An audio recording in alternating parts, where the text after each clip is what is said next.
My main goal is not to help kids anymore.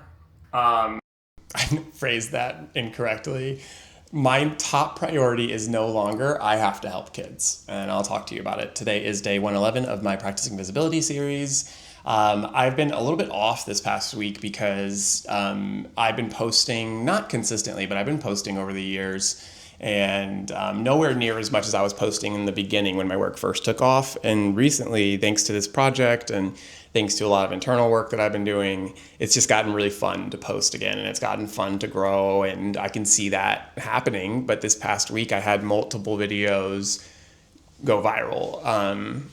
Like with more than, I think, 300,000 is like the highest one right now. And with that, there's been this like huge wave of positive feedback. And so one practice that's really helped me just like stop feeling so much pressure and stop feeling so much urgency and stop tensing up so much around this work when it should be fun and exciting is just recognizing that my number one priority now is to live like the good life that I want to live.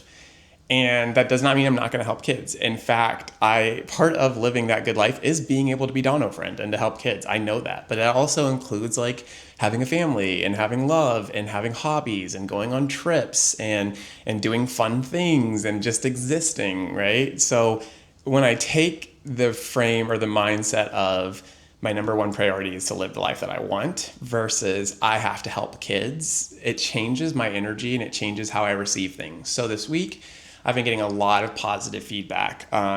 Two things about that. One, I appreciate when people are being kind. I appreciate when people can see the work and they can understand the importance of it. So I will always be grateful that people share that, especially online where it's popular to be mean.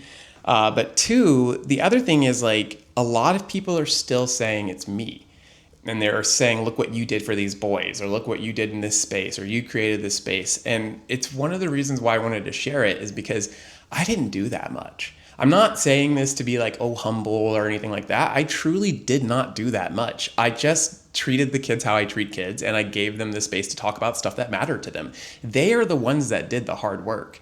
And people, I don't know, can't process or kind of fathom the fact that kids will show up in spaces like these and have conversations like these. And so they're hyper focusing on what I did as the instructor. And I really want adults and kids to both see kids being taken seriously. And that's kind of like my dream talk show, is like a talk show with kids, taken kind of seriously the same way we take other talk shows, because humor is obviously a big part of my work and I definitely want to laugh and have fun. I like to joke around a lot, but also just like giving kids a space to talk about things.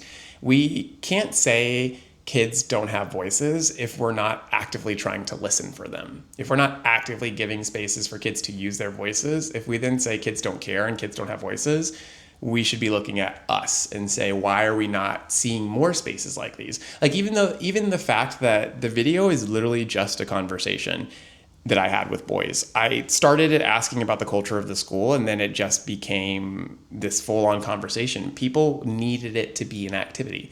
People needed it to be curriculum. I think one, because they wanted to learn how to have conversations like that, but I think they couldn't process the fact that this is just a conversation with someone that takes kids seriously, and talks to them in ways that a lot of adults don't. So that's really what I want to keep showing. I've got tons of clips from these conversations with the kids, and I'm super excited to share them. But also, I think now that I know this and I found a way to do it where I'm not, putting the kids on blast, there was obviously like personal things that kids shared in those spaces, and I don't care how profound they were. If it's like a super personal thing, I'm not going to share it online, because people are jerks online sometimes, and I will never allow kids to be treated poorly on my platform. So, working on my book today. I thought we were done.